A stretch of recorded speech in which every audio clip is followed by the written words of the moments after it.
Welcome back to That's Camellia podcast. Hey, this is the second part of my interview with Dashauna Franklin, nurse practitioner, hormone specialist. Come on, we're going to jump right into this continued interview from last week. If you didn't hear last week's conversation, go back and play that back and hear the first part and then come back to this second part. Her contact information is going to be in the show notes. All right, let's get into it. What do you think the first things you should do?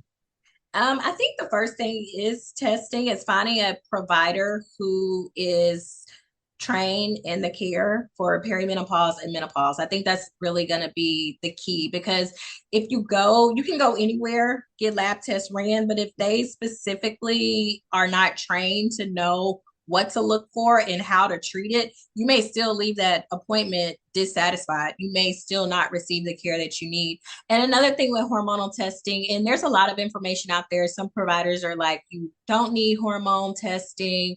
Other providers are like, you do. My stance is it mandatory? No, not necessarily, but is it good practice? Yes. And I say that because especially in perimenopause, those hormone levels can fluctuate. So what your estradiol is today, it could be 300 today, and then we check it next week, and it could be, I don't know, 80.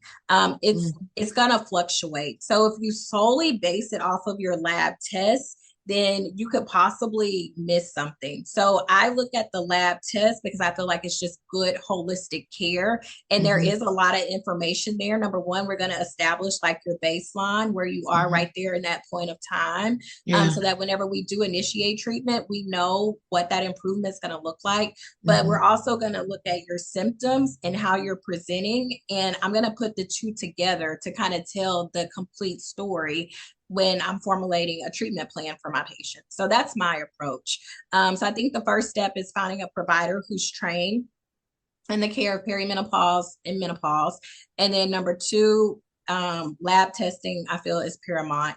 And Mm-hmm. then I think number three is probably something that we don't really talk about a lot. But once you get that information, once we recognize the problem, once we have diagnosed the problem, number three is how open are you to treatment? Because I see women who come in a lot and we've identified the problem. And so when I present the treatment, sometimes there is this hesitation of, well, no, I'm just not going to do anything about it. And so that leaves you in a place where, you continue with all of these symptoms, and perimenopause can last up to 10 years. So I Ah, don't know about you, but 10 years is like a big chunk of my life. that's a long time. And then That's a long time. here's the thing. Here's the thing about time. You don't know how much time you got.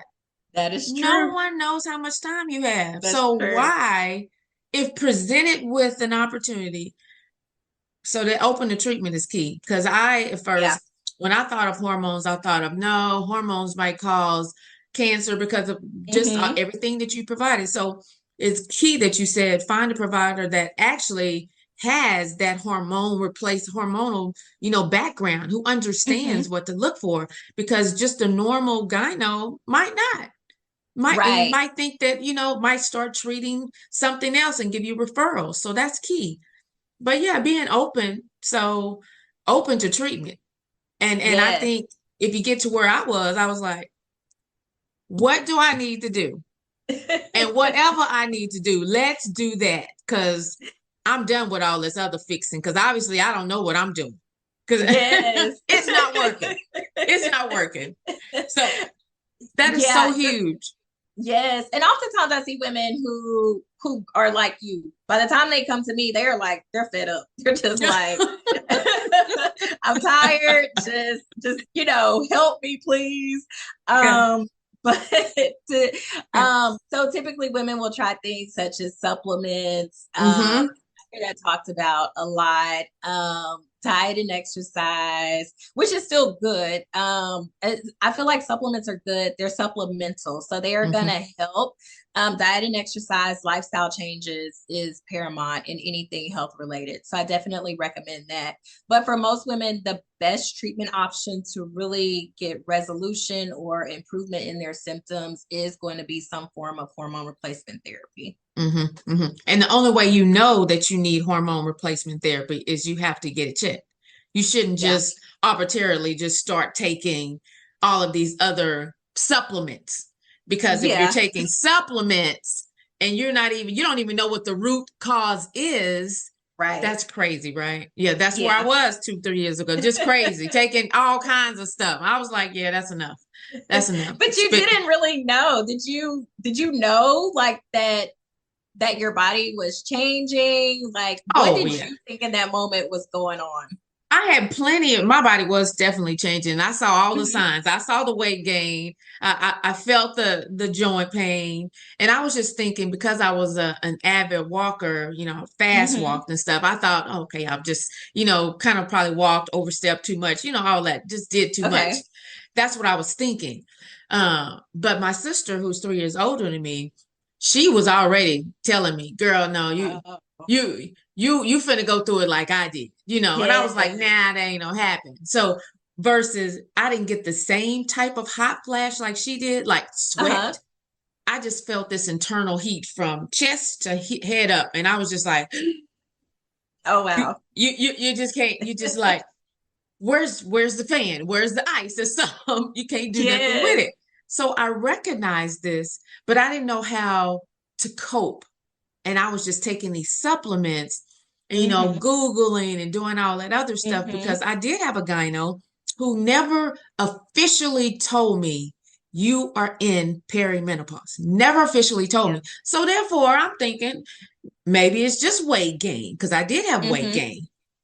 And start watching your diet, cutting out bread. And I understand that lifestyle change, but I'm also a country girl who grew up on meat, potatoes, and sweets. My grandma, oh my God, I always had a cake and cookies and tea. I always had that around me. So, that went in one ear and out the other, because I was very non-compliant to that.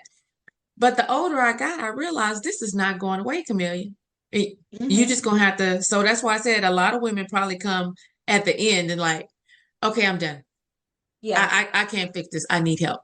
And I always tell people, let that not be the last thing you do. Let it be the first. Like I tell people, the first thing you ought to do when you get in trouble is to call on the name of Jesus.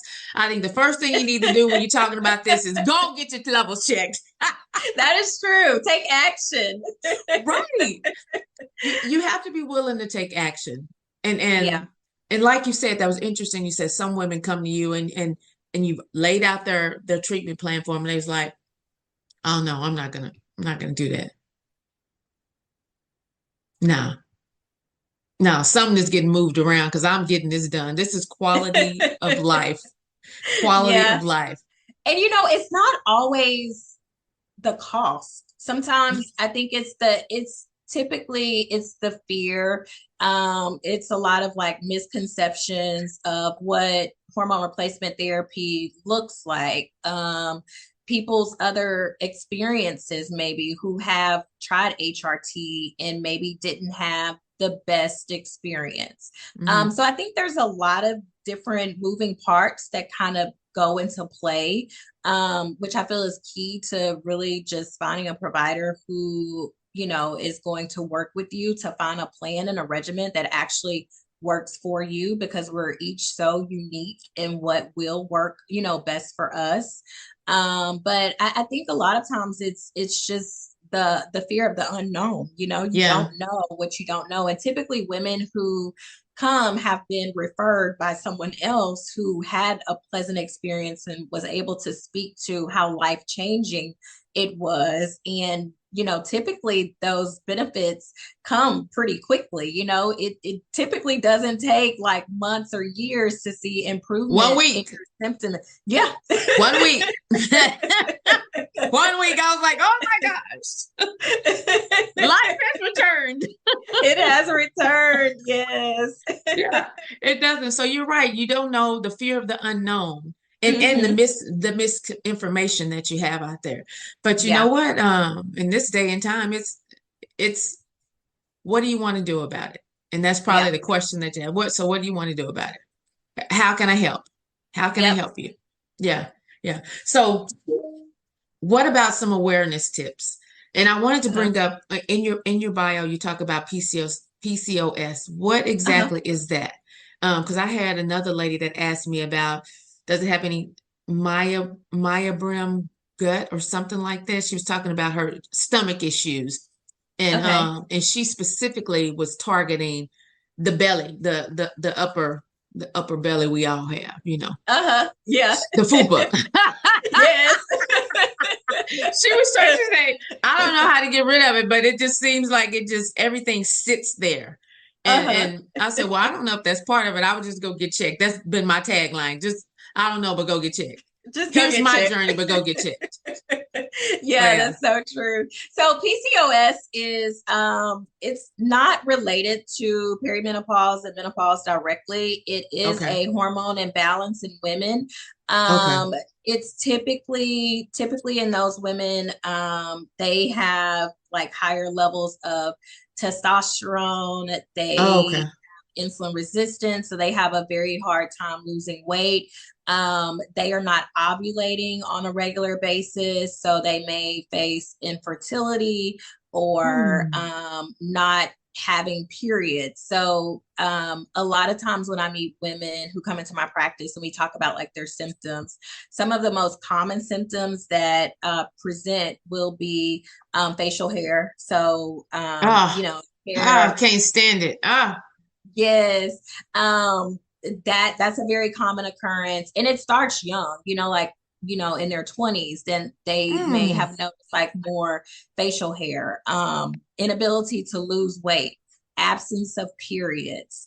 Those are all indicative of PCOS. It's one of the most common endocrine or hormonal imbalances in women, and it's typically very hard to get a diagnosis because there's just not a lot of awareness out there as far as to what it looks like and how it's to be treated. A lot of women, because they have an absence of periods, will go to their gynecologist, and typically that treatment from the gynecologist is going to look like starting them on birth control.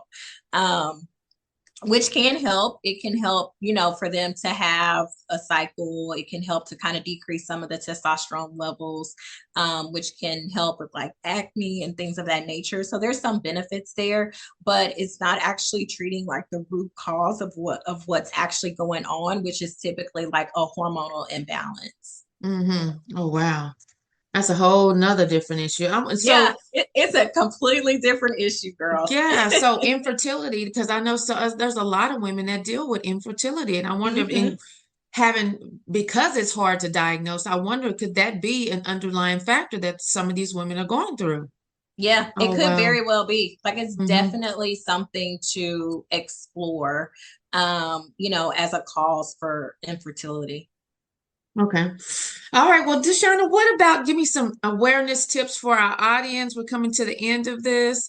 Yeah. Let them know how they can reach you. You're local, so y'all, Deshauna is in Venus, Texas. I mean, I don't know if you I've been referring everybody. You need to call my lady. Call my lady. So Yes, so give so us some awareness tips and how to get in contact with you. I'm also going to have this in the show notes as well okay. of what to look for and how to reach you. Okay, so as far as perimenopause and menopause, there are over 30 symptoms of Mm. perimenopause and menopause. We know about hot flashes, that's probably one of the most talked about, but some other symptoms or early symptoms may be changes in your period. So you may notice that your period could be coming more frequently or less frequently. It may be heavier. It could potentially be lighter. So for a lot of women, that's some of the first changes that they notice. Inability to to sleep at night. Insomnia is very common. Hot flashes, joint pain, changes in your mood, irritability, new onset depression or anxiety that you're having in adulthood that isn't related to any type of change in situation in your life, can be a sign of perimenopause and menopause. Let's see what else. Burning mouth is one that I've read about. I haven't experienced a patient in my practice to have that, but that's another symptom. I hear women talk about frozen shoulder pain all of a sudden that they've never had before. That's pretty common. Weight gain is very common. Changes in your skin and in your hair, dry skin, dry hair, vaginal dryness, dry eyes, everything's dry. And you don't want to be bothered. And you don't. Changes in libido. That is so common in women, and we don't talk about it. Oh my goodness, but our husbands do. But your husbands do, and you feel like it's just you. And so that's so common. Women no longer interested in having sex, having discomfort when you have sex because you have vaginal dryness. These are all symptoms of perimenopause and menopause. Oh my goodness, that is definitely need to be talked. I think all the husbands would be like, "Amen, sister. Let's get that. Let's get that going." And we don't talk about why we don't talk about this. We talk about everything else. We talk about everything else, but this is quality of life, quality of your marriage. It is. It is quality of life. It's quality of your marriage. And believe it or not, women enjoy having sex. And so there are women who, yes, and so women. Yes, it's so true. And there's no shame in it. So it's okay to say, you know what, I just no longer desire to have sex. And yes, it impacts your relationship, but as a woman, you know, it also impacts you because you know that in the past you've had that type of desire before and you no longer have it. So yeah, that is something that's often not talked about with our girlfriends because we just assume that everybody over there is like, you know, living it up and we're over here not realizing it. Girl, I just want to go to sleep. I just want to get some consistent sleep. I don't want to be touched. I don't want to be bothered. Exactly. So yeah, those are all signs of perimenopause and menopause. It typically can start in your mid to late 30s. So women 35 plus, you know, can start to experience some of these changes. Menopause is when you are officially 12 months without a period or menstrual cycle. That means that you are technically classified as being in menopause. So those are some awareness tips. As far as how to reach me, my website is www.theaestheticsandwellnesslab.com. The name of my practice is The Aesthetics and Wellness Lab. I'm located in Venus, Texas, which sounds really far away, but it's right outside of Mansfield. Right. I'm kind of sandwiched between Mansfield and Midlothian. So it's here in the DFW Metroplex. I'm licensed in both Texas and Louisiana, able to provide care for women all over both states. Oh, that's amazing. Dashauna, thank you so much for coming online with me and sharing all of your insight and wisdom. I'm telling you, you have definitely changed my quality of life since meeting you in February. I mean, even with like I had the weight gain at the beginning. I mean, I've lost weight. My body is starting to change with toning and no more hot flashes. And I love sleep now. I mean, yes, and have a really healthy, you know, sex life now again. But all that was because I took action. Yeah, you're action. Right. Found out what it was from my healthcare provider, from you. You told me what my levels are, and I said, let's do it. Whatever we need to do, let's do it. Let's do it. And the journey began, and it has been a wonderful journey. So I have been like a cheerleading microphone on my, like, hey, y'all know about this? You having this? Come see my girl. Come see my girl. You know. So thank you once again. Thank you so much. Thank you for all that you're doing for the community. I know there's a passion of yours to help women in a holistic approach in the tailoring. I love the tailoring because our journeys are different. So Yes. I love that, what works for somebody else might not work for me, but you're there for me to kind of guide me and say, well, let's try this. Let's work on this. So I really appreciate that. And the accessibility. I mean, it's like 20 minutes from my house. So, so I really appreciate that so much. Thank you Well, again. thank Any you other for last words? no, thank you for having me. And I love your testimony as far as, being able to recognize the symptoms, taking action, and then just seeing like thereafter how quickly your symptoms improved, how it has impacted and improved your complete quality of life in all aspects. And that's really just what I want for my patients. I just want people to know that yes, 100% of us will go through perimenopause and menopause. It's inevitable. But what that looks like and what that journey looks like, we do have some control over what that path looks like for us. So just continue to educate yourself, advocate for yourself. That's another big thing because women are becoming increasingly aware as to what's going on. But then when they present their concerns to their healthcare providers, it's very common that it's being dismissed. Mm-hmm. So you really have to advocate for yourself because the health of your health really lies within your own hands. Mm-hmm. It's your task with taking control over what that looks like. Your provider is just the vessel to kind of help you to get there. But unless you advocate for yourself, then Mm-hmm. it's so easy to be dismissed. Yeah, yeah. I like that. Advocate for yourself. You do have to. I mean, because Yeah. we worth it. I mean, you're not gonna if something is you saw something on sale, you're gonna want that sale price. You're gonna advocate for yourself then, right?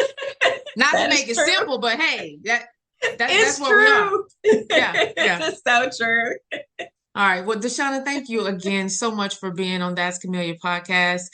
I have thoroughly, thoroughly enjoyed it and took so many notes. So I definitely appreciate it and much success and blessings to you. Thank you. All Thank you. right. Thank you. All right. Bye-bye. Bye. All right. That's all we have for That's Camellia podcast. Until next time, be blessed.